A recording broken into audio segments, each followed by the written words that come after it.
I'm a huge comedy fan, and Oh, I almost wore my Letterman shirt today for the interview oh, because oh, good. Okay. I believe, I truly believe, there are, extensive parallels between Mhm. comedic writing and novel writing and Yes. even thriller writing, where Yep. learning, really the cadence and the timing is so critical. Yeah. And for sure it's like that in comedic writing and screenplays, obviously as Oh, yeah. well. But so what was your experience like doing stand up? Because I'm also obsessed with just kind of comedians and road life and Yeah. just kind of those stories. And it's so tough, It's a brutal bitch of a thing to do, and I had a particularly as a woman, I would think. yeah, and then funny you should say, way back then, I mean, I you're introduced first by your gender, and now we have the female comic, like, So, oh wow. like they couldn't tell by looking, and so here's the freak or whatever, because it was 9 guys and me Yeah. a lot of the time.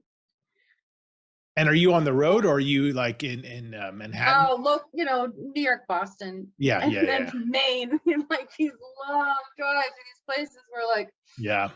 you show up and you just see like a sign that says comedy tonight, and comedy is spelled COMIDY.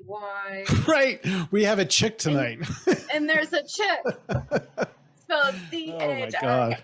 and you get a real bad feeling. And then you go in the bar and everyone has their John Deere cap on backwards and they're watching TV and they're like, 10 sets of eyes. I mean, so yeah, But then you comedy. transition to comedian to staff writing with Well, like, okay, we're talking ancient history here. So this is back when Letterman was paying $50 a joke. oh wow. Okay, so when I say that, when I say I literally wrote jokes for him, mailed them in the mail, got a $50 check, Nice. but did never heard my joke being spoken. Now, Oh. I didn't hear every show, but other comedians are doing the same thing. Like, well, we don't hear our jokes there.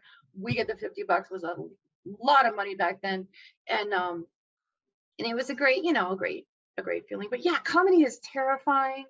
I learned a lot about how to deal with fear, my own fear of being on stage, and it took me a while to learn that comedy is a conversation. It's obvious. Is that obvious to you that it's a conversation between I you, think the if best you're the comic, comics and the audience? make it a conversation. Yeah, but I mean that almost like a rhythmically. A comedy, a comic says a joke, say the punchline, and after that punchline, if you're not, if you don't wait for a response, they'll eat you alive.